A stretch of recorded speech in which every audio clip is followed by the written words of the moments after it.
नमस्कार, मी डॉक्टर सौरभ पटवर्धन, नंदादीप नेत्रालय येथे मी नेत्रतज्ञ म्हणून काम करतो। या व्हिडिओमध्ये मी तुम्हाला थोडक्यात माहिती देणार आहे ती femto laser assisted cataract surgery विषयी।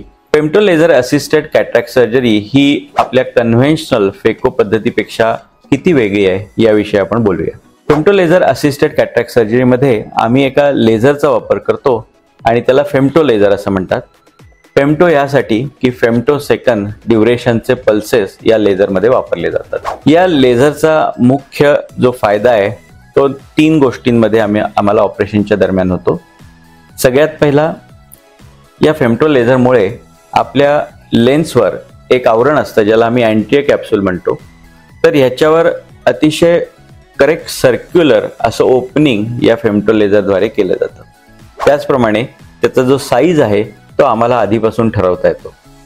त्यामुळे मॅन्युअल पद्धतीमध्ये ज्यावेळी आम्ही ऑपरेशन करतो त्यावेळी या ओपनिंगचा साईज जो असतो किंवा शेप असतो हा थोडासा व्हेरिएबल असू शकतो, पण फेमटो लेझरनं केल्यावर या अँटी कॅप्सूलर ओपनिंगचा साईज परफेक्ट असतो आणि अतिशय सर्क्युलर असतो। याचा फायदा लॉंग टर्म असा असतो की आपण डोळ्यामध्ये ज्या लेन्सेस बसवत असतो तर त्याच्यावर हे आवरण जर व्यवस्थित सेंटर्ड असेल तर त्यामुळे या लेन्सची पोझिशन स्थिर राहण्यामध्ये दीर्घकाल मदत होऊ शकते। दुसरी जी पद्धत आम्हाला या दरम्यानच वापरता येते ते म्हणजे असलेला मोतीबिंदू आतला जर खूप घट्ट असेल किंवा कडक असेल तर तो लेझरच्या सहाय्याने आम्ही कट करून घेतो, म्हणजे थोडक्यात तो मऊ केला जातो। आणि याच्यामुळे ऑपरेशनच्या दरम्यान आपल्याला जी फेको एनर्जी वापरली जाते ती कमीत कमी वापरावी लागते आणि त्यामुळे बुबुळाचं संरक्षण व्हायला मदत होते। तिसरा फायदा, यामध्ये जर बुबुळ योग्य असेल तर त्याला आम्ही इन्सिजन्स म्हणजे छेद सुद्धा या लेझरच्या सहाय्यानेच करतो आणि त्याच्यामुळे आम्हाला पाहिजे तिथे हे छेद करता येतात।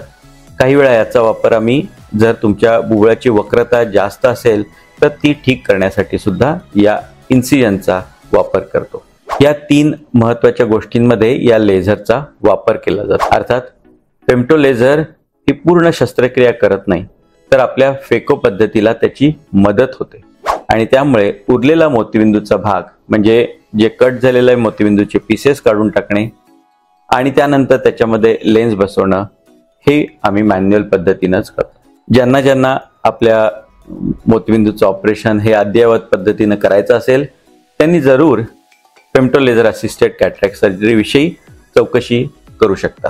ह्या फेमटो लेझर असिस्टेड कॅटरॅक्ट सर्जरीमध्ये सुद्धा लेन्स ज्या वापरल्या जातात ह्या रेग्युलर कन्व्हेन्शनल मेथडमध्ये लेन्स जशा वापरतो तशाच आम्ही वापरतो आणि त्याचे रिझल्ट्स अतिशय छानच असतात।